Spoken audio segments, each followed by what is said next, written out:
Hello, everybody. Well, it's been proven our Congress has been insider traded, was insider trading on the pandemic news before most of us even knew or were taking the pandemic seriously. They were taking that information straight to the bank, and now we actually have the evidence, the proof, because, it takes it a few years to really out these criminals.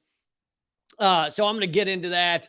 I'm going to get into a new clip from our old favorite John Bolton, revealing that he comes very close to saying that we're arming rebels. I'm sure they're moderate rebels in Iran now. We're arming people in Iran. I'm going to show you a clip about that. I'm going to show you a clip of a brief clip of my interview with Scott Ritter, former UN weapons inspector, that I did this week. Also, Extinction Rebellion and other groups have been doing the beautiful pushback, the beautiful activism, the beautiful fucking up the ruling class.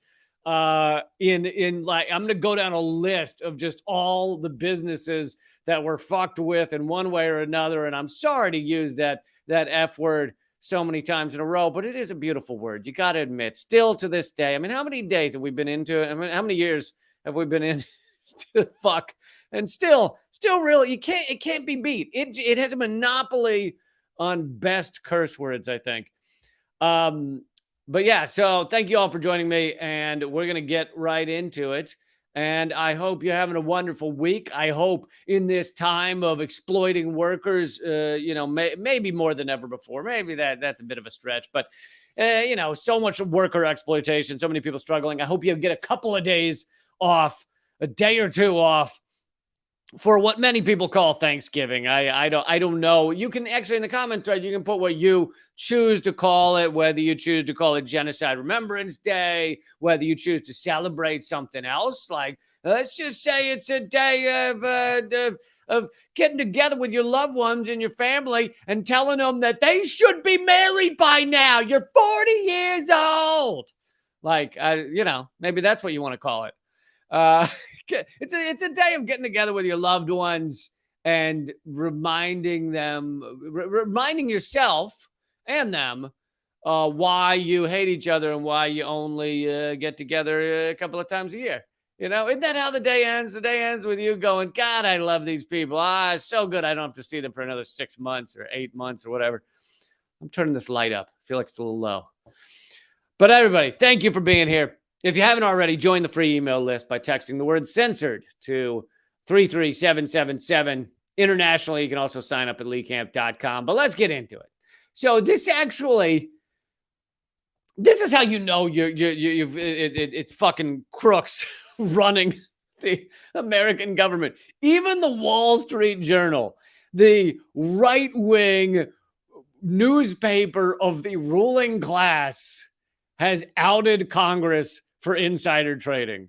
Like, that's like when your drug dealer walks up to you and says, you should back off a little, man. You're doing a little too much. This isn't healthy. That's what this is. The Wall Street Journal outing Congress for insider trading that's a heroin dealer going, dude, this is not good for you, man. You are overdoing it. So, all right. So this comes from the Wall Street Journal. They did an investigative piece. And here's the cover of it, but I can't actually read it because I'm not going to pay the Wall Street. I'm not going to pay the Wall Street. Did I say it comes from Washington Post? It comes from Wall Street Journal. I'm not going to pay the Wall Street Journal to be a fucking member of their garbage. So, I just don't have enough members yet at leecamp.net to actually get the full subscription. So instead, I'm going to get it from another outlet, which is nice because then you also don't support the Wall Street Journal, which is it's the main reason I get up in the morning, is to not support the Wall Street Journal. So the Wall Street Journal flags well-timed. There's a euphemism for you. It just so happened it was a well-timed trade. By golly, what a well-timed trade he had. well-timed trades in Washington that coincided with the pandemic. Federal officials working on the government response to COVID-19 made some well-timed financial trades when markets tanked and rallied at the beginning of the pandemic. So, it seems like it's been dozens of years. It's been whatever, 3 or something. It's been forever. But it seems like forever. For those of you who may already not remember, the markets all collapsed when the pandemic started really becoming a thing. And then they all came back when Congress revealed they were just going to give trillions of dollars to Wall Street. So there was a huge dip. I don't remember how long it lasted. And there was a huge resurgence. And if you bet correctly, because stock trading on Wall Street is gambling, if you bet correctly, you could make a lot of money from that shit. Federal officials had well-timed financial trades. In fact, March 2020 was the most active for trading by officials across the federal government, including the Department of Health and Human Services. While some officials even started trading in January of 2020 when the U.S. public was largely unaware of the threat posed by the coronavirus. Dude, largely unaware. There were like 3 articles in January being like, this might be a thing. Not large, almost entirely unaware that we'd go through 3 years of this bullshit. Then Transportation Secretary. So this is when Trump was still president. Then Transportation Secretary Elaine Chao scooped up more than $600,000 in 2 stock funds while her agency was involved in the pandemic response. And her husband, Republican Senator Mitch McConnell. Now, this is perhaps the most shocking thing out of this entire article. Mitch McConnell has a wife? Someone lives regularly with Mitch McConnell?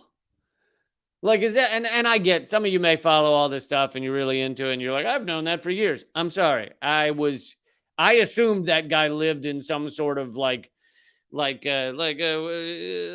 those holes, like a knot in a walnut tree or something, a fucking oak tree. Like, I thought he just crawled in, like squirrels. I thought he crawled in one of those holes and sat in there munching on nuts.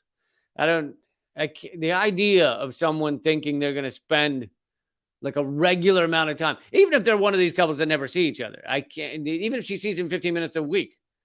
How does she get through that? How is that a thing? Anyway. While her husband, Mitch McConnell, led negotiations for a market-enhancing stimulus bill.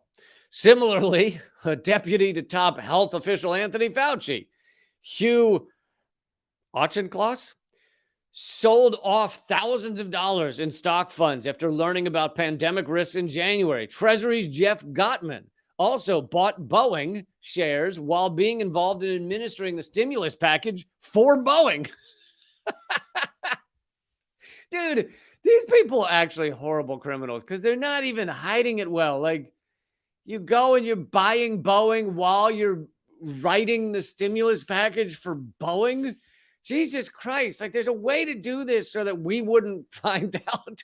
There's like you do some secondary market. Like you're working on the stimulus for Boeing and you buy stocks of the people that make the seats for Boeing, or something like that.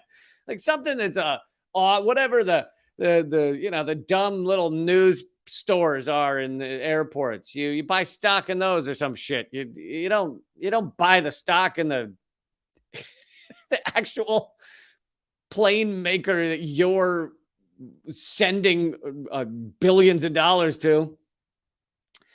And he also invested in GE before the company secured lucrative contracts to supply ventilators. Dude, that guy was all over the place. It is very hard to convict lawmakers of insider trading. And so I think part of the reason what you come to me, folks, is not for a story like this that might be somewhat in the mainstream. I mean, this was covered in Wall Street Journal. I think CNN did something on it. They probably did something small on it. They're not going to spend a lot of time telling you all your lawmakers are crooks. So I think you come to me for like, well, is there a deeper story here? And there's a lot of various deeper angles. I'm going to try and get into some of them that you will not get from your mainstream media. You will not get from many of the people that are even talking about this story. But one of them would be, so the line here, it's very hard to convict lawmakers of insider trading. Now, that sentence is something you might hear on CNN in the rare instance they cover something like this. But here's what you won't hear. Why is it hard to convict lawmakers of insider trading? Because rich white men wrote the laws of this country. That's when you're celebrating the Thanksgiving this week. Look in to who wrote all these laws and who founded the United States. These laws have been written and then upheld and then altered as they see fit to largely benefit the ruling class. So do you think the ruling class, even in the instance they make insider trading illegal, do they make it heavily illegal? A lot of people getting locked up? No, just Martha Stewart. That is it. She is the only one to be locked up for insider trading, because the people who have the insider knowledge, by the way, it goes on all the time, insider trading. It's endless. But the people who have that knowledge are, what do you think? They're generally in the ruling class. They're generally either very rich or they're connected to someone in Congress, someone at the tops of these corporations. And if you're connected to someone at the top of these corporations, do you think you're just like a guy, like you're managing at an Applebee's? Fucking no. If you know the guy at Boeing who's telling you that he's about to get the aid package for billions of dollars, you probably are not, assistant manager at a Best Buy. You're already in the ruling class. These laws are written to benefit them. And then in the rare case that they were going to get caught for something like this, the courts generally let them off easy. Because you don't want to make the ruling class, you don't want to punish the ruling class. You don't want to make them scared. You want them to keep being able to use everyone else as slaves without worrying much about it. To continue, it's very hard to convict lawmakers of insider trading, as agency ethics officials rarely have a full picture of what employees are working on or the information that they're privy to. Many of the rules center on the types of stock officials can trade, not when they can trade. And there are no restrictions on diversified mutual funds or funds managed by external accounts. Another hurdle is proving the material part of material non-public information, as well as events that happen on the macro scale, like the pandemic, or affect entire industries. I mean, this is like a small bit of the insider trading that went on with this pandemic. There were so many people with insider knowledge, either when a company was going to get a bailout, or that trillions were going to be dumped into Wall Street, or that what are they called? Fucking, God damn it. Landlords were going to, be given money, or that a bunch of businesses were going to go out, so you could short businesses. You could bet on them failing because people knew lockdowns were coming before anyone else knew. There's just so many ways that insider trading went on through all of this, and you haven't seen a single prosecution over any of it. Members of Congress have a lot of privileged and classified information that could move stock prices, as well as financial incentives from companies that routinely lobby Congress.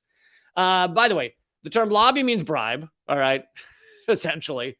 And secondly, when you're lobbying Congress a lot, what does that make you with Congress people? Generally makes you friends, colleagues with Congress people. There are 23, these are old numbers, probably higher than this now, 23 lobbyists for every congressperson in Washington. Although during the pandemic, they found out they could lobby over Zoom. They could bribe your Congress people over Zoom. And so many of them moved out of D.C. DC is a shell of what it was. But anyway, so they lobby, so they become friends with these Congress people. So then the knowledge goes back and forth, right? The companies give the Congress people knowledge. The Congress people give the companies knowledge. It goes back and forth. And of course, they use this information to buy, sell, and trade stocks and enrich themselves even more. Yet another reason that most people in Congress are very, very rich. There are multiple reasons for that. Some of it has to do with the fact that if you have tons of money, you are generally going to win your election. So by that alone, you end up with a lot of rich people in Congress. And the fact that I like to say that I haven't heard anyone else ever really talk about is the person who spends the most wins something like 90% of the time in the House and 80% of the time in the Senate. But what no one seems to mention is the two people who spend the most win 100% of the time, meaning there is no room for a third party because the third party will never be spending the most or the second most. So the two people who spend the most in an election win federally 100% of the time.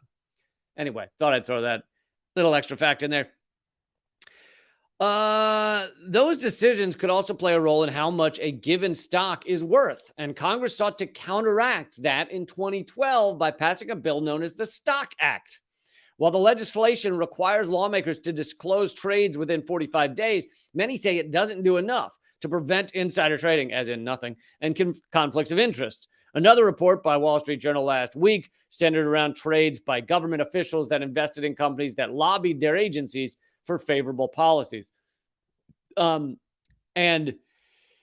to give you a little more about insider trading in Congress and why it is so common and essentially never prosecuted,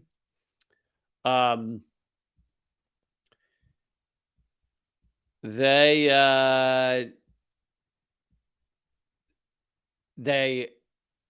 vaguely tried to stop it a few years back. Here's an article. Insider trading isn't illegal if you're a member of Congress. It's estimated that members of Congress and their families bought and sold over $500 million worth of assets. Insider trading is illegal in America. But if you're a member of Congress, there's a loophole. Members of Congress and their families are allowed to trade stocks with almost no limitations. There isn't a limit on lawmakers trading stocks based on classified information, nor is there oversight regarding the trades that lawmakers are allowed to make based on other information they are privy to as part of their job. This is a glaring contrast to the strict insider trading laws that ban the same kind of behavior for everyone else in the country. Companies also are well aware of this loophole and even give Congress members special access to IPO stocks prior to their being made available to the general public. You can make a lot of money on IPO stocks if you know they're coming and you know when and things and can get access to them. One example of this kind, and I'm sure a lot of you knew her name was coming up. One example of this kind of access being offered to lawmakers was seen in 2008 when Visa offered Nancy Pelosi early IPO stock access at the very time that legislation that Visa opposed was being brought to the House floor. So, I mean, this is the most clear example of a bribe I've ever seen. So there's a bill that Visa is opposing, meaning it would put more regulations on Visa. And Visa gives an IPO info or access or whatever, access to Nancy Pelosi early. In 2 days, Nancy Pelosi and her husband made over $100,000 in Visa stock alone. And the legislation, which remember, she was Speaker of the House then, so she decides which legislation comes to the House floor. The legislation in question was never allowed on the House floor for a vote. I don't know if I've ever seen a more clear bribe in Congress than that right there. Like, normally it's a little more secretive than that. So they then go on to talk about that 2012 Stock Act, which was supposed to close this loophole, but they say that the Stock Act has effectively been gutted in ensuing years following the adoption. So basically, Congress passed the Stock Act to end insider trading, and then they passed things later to gut that rule so that they could have insider trading. So here's another part of this, and you guys have heard me talk about some of this before if you watch my stuff a lot, but that you will never get from any mainstream media at all, for good reason. It is a dirty, dirty secret of the American system and of the system in many countries, but especially the American system. And it cannot be talked about because the whole thing unravels if it is. The stock market in our current system is the dictionary definition of a Ponzi scheme. And there's a great book about it by Tan Lu called The Ponzi Factor. But when I interviewed Tan Lu and the book had just come out, and he did a great job and he knows his stuff and he used to be involved. He used to be involved in banking. And so he's coming from an insider perspective. But he was, you could use the term naive or just like uninformed about how these systems work. I knew that he and his book would be completely suppressed and covered up and never talked about. He, I think, thought that when he revealed it with his book, that it would get a lot of coverage. And instead, not only was it never mentioned in mainstream media, they wouldn't cover it at all, but he was banned from like editing on Wikipedia. He was banned from Quora, that site where you can ask questions, because it's telling everybody that the American financial system is a house of cards. And if you tell people that and it's true, then that the house of cards starts to unravel real quick. Like actually, that's what just happened with FTX, right? The fourth largest cryptocurrency platform that just collapsed. What happened? Well, a journalist started looking into where their money was coming from and started realizing that they were shifting money between various entities and that they didn't have the whatever the term for backup funding in case of an emergency, in case of a rainy day that they claimed they did. And when that journalism came out, that's one of the things that started them to unraveling and collapsing. And so it's the same with the U.S. stock market system. If you talk about the fact that it's a Ponzi scheme, then it's very dangerous to the system as a whole. But anyway, I'm not saying there aren't others that talk about it, but I'm just saying that Tan Lu's book has not gotten the coverage that it should have. All right, so let's see. We're going to move on to the next topic now. Please hit the thumbs up, do all that stuff. My videos have been growing. Thank you all for joining in. I occasionally, YouTube will actually let people know when things are, when my stuff's airing. For the most part, I'm suppressed like that, but it's getting a little better. And, maybe that's because, I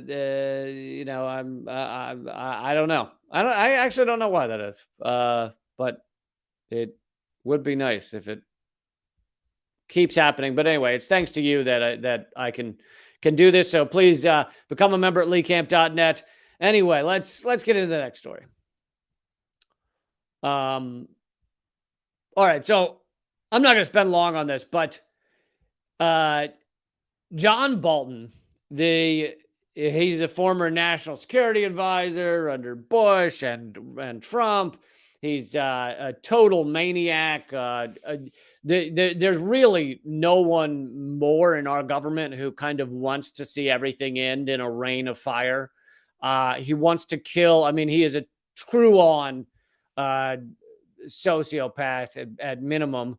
Wants to bomb every country, doesn't care about the ramifications, doesn't care how many die, certainly doesn't care about innocent people dying, loves when our sanctions are killing people, loves when our bombs are raining down.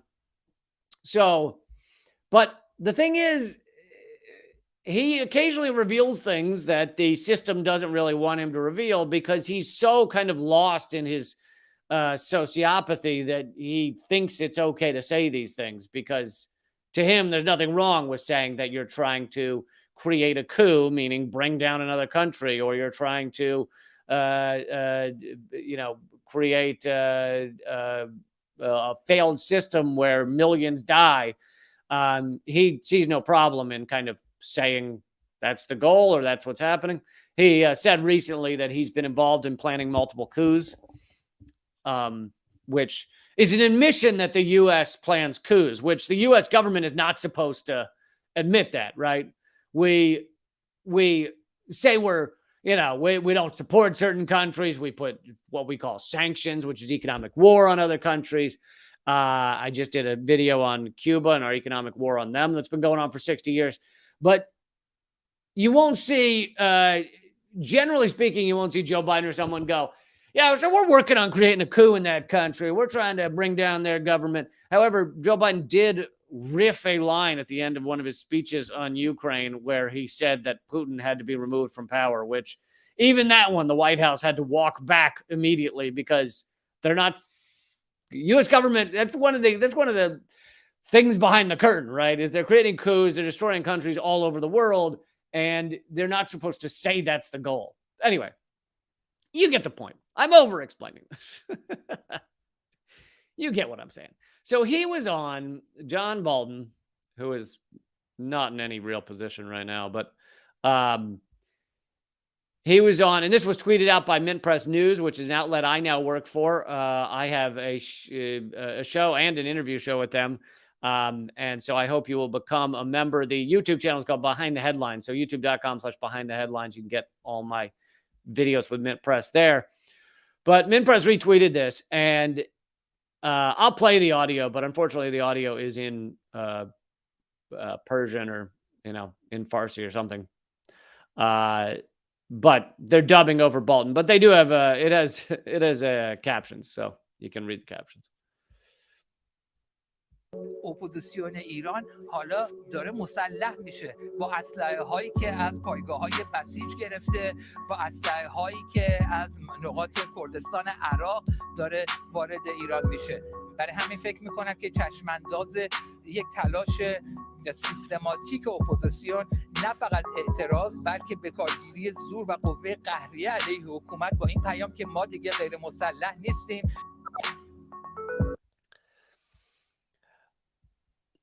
Okay, so what he's admitting to there is exactly what we did in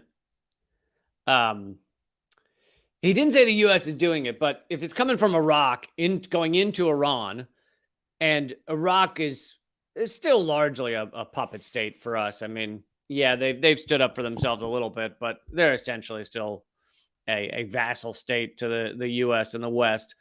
Which is the whole reason we went in there and destroyed them and killed 1 million people, because they dropped the petrodollar, and we were not okay with that. So most of the times that we full on invade, like actually bomb invade, it's because someone stopped using the petrodollar or threatened to stop using the petrodollar. But so what Bolton's saying is arms are coming from Iraq into Iran, arming rebels that want to bring down the Iranian government. Now, here's the thing. If there was a country where rebels are getting armed and fighting against an awful government or whatever, you could analyze that and say, oh, I support that. The government's awful, whatever. But when the U.S. is involved, we never do anything designed to help people. The U.S. empire only does things for our own power and wealth. And we've wanted to destroy Iran for years. Because Iran is one of the largest and most powerful countries that's a major oil producer that is not on the petrodollar, that is outside of our central banking tentacles. And they and Venezuela, Venezuela is also a major oil producer, or they have huge amounts of oil. And so that's why we want to end both of these countries.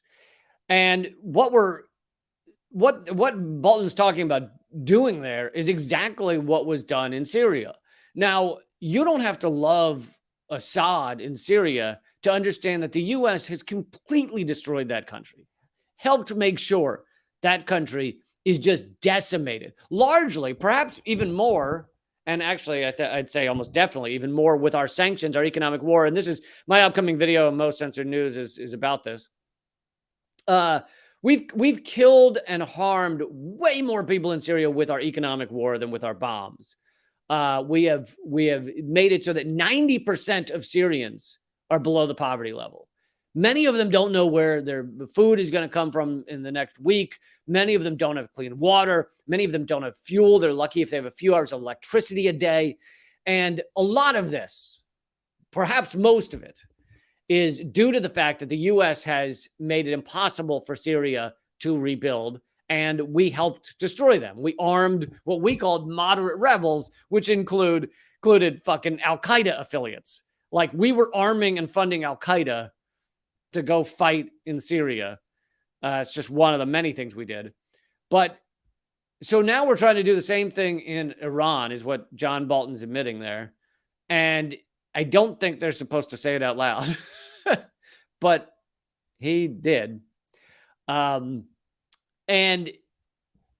if you're in Iran or you're Iranian and you have issues with the government there, I am totally fine with that. I'm not saying everything the Iranian government does is great or wonderful.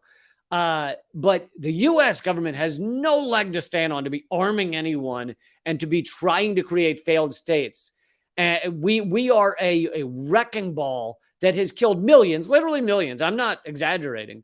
I keep repeating this number because it is so important. The estimates are, and I think they're rather low estimates, that we've killed 6 million people in the war on terror. 1 million directly, meaning a bomb landed on their head, and 5 million indirectly due to destroying the infrastructure, unclean water, making it so medicine can't become can't be gained and kept well, and electricity, all those things. So 6 million people in 20 years. And here we are in that same region trying to create another failed state. That would be our goal. And so, it's nice to see John Bolton at least admit this shit. Sometimes it's good to have him running around, yapping away with his full-on psychopath tendencies. All right, I wanted to show. I have several stories coming up. I'm gonna cover a long list of beautiful, beautiful activists. That's your good news story of the day. Is just people fucking up businesses, and I don't mean mom and pop shops. I mean the largest, most polluting, most disgusting businesses in the world. I'm gonna get to that in a minute, but first, I had on doing a new interview series with Mint Press, and you can get that. I'll type this. I'll type the YouTube channel in the comment section here, but it's at youtube.com/behind the headlines. And if you go subscribe there, it doesn't seem to be that suppressed yet, that shadow ban. So if you subscribe there, hopefully they will let you know when I'm doing new interviews. Already had on Chris Hedges, Stephen Donziger, Scott Ritter, Alan McLeod. So I want to show you just 1 minute from the Scott Ritter interview. And he's a former UN weapons inspector. You probably know him because he was the only U.S. official running around saying there was no WMD in Iraq before we invaded. And he was absolutely right because he knew what the fuck he was talking about. But speaking of these maniacs like John Bolton that are pushing us closer and closer to nuclear war, I asked him in the interview why we're hearing talk of nuclear war now more than ever. Why we hear people saying, "Oh yeah, Russia might use a nuclear weapon in Ukraine," when they know that doing such a thing like that would result in the death of God knows how much humanity, possibly even the end of a livable planet. And so I asked him that, and here's some of his response.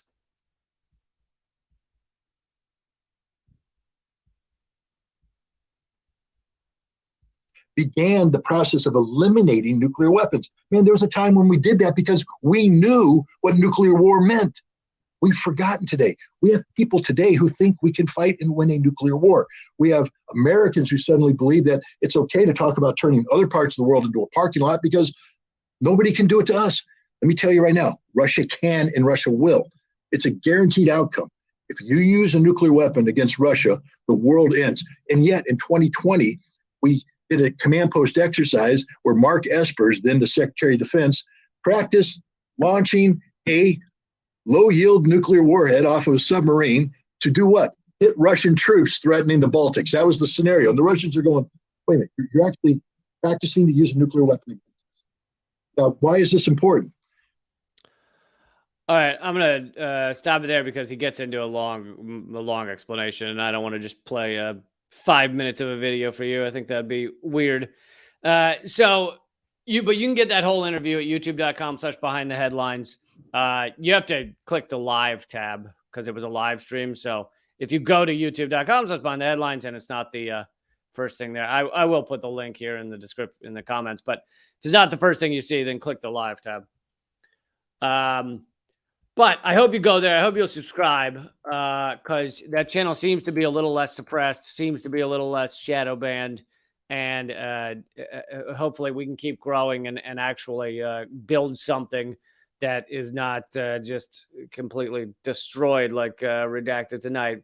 But many of you know that I do understand that they already deleted my biggest YouTube channel, so couldn't they delete another one? Yes, which is why I have leecamp.net. You see the writing on the screen there. That goes to my locals page, and that's the only way I support this show and support everything I'm doing. So leecamp.net, become a member. You can become a member for free. You don't get everything. You won't get the Q&As on Friday and stuff like that, but you do get a lot of stuff, or you can become a member at the lowest level, which is $1.25 a week. I'd love for you to sign up at $1 million a week. That sounds great to me. Something tells me that's not happening. For some reason, I don't have a lot of billionaires signing up. But thank you, Steven. But I would like to say I still yell so nice. I still yell nice. Thank you, Joe, also talking about Occupy. My video's back during Occupy. Yes. I honestly, still to this day, one of my proudest things that I like to tell people is I was at the first night of Occupy Wall Street. And people who say Occupy Wall Street failed don't understand what the fuck they're talking about. It changed the conversation in this country completely. And I'm proud to say I was at night one in New York City. But anyway, moving on. Let's get to another story here. Oh, and next week, who are the guests for next week on the interview show? Greg Palast and Ann Garrison. Ann Garrison talking about, she's an expert on Ethiopia, Eritrea, and how the U.S. has tried to facilitate a civil war there, and tried to really destroy those countries as well in many ways. And we'll get into that. So that'll be next week. But all right, I'm going to complete this live stream at rumble.com/LeeCamp. I'm going to get into all those awesome activism events. Also, this is a hell of a story. The French ambassador has revealed what the U.S. is actually asking for at the UN. I'll get to that story in a minute too.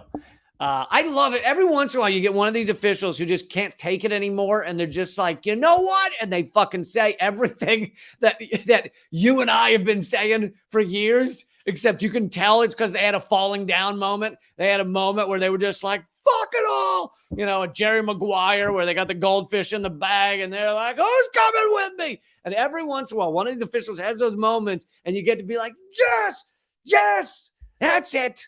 And I love that. I love when the officials finally just reveal they can't stop it anymore. They can't stop from speaking out anymore, and it's beautiful. It means their career's over. I will tell you that.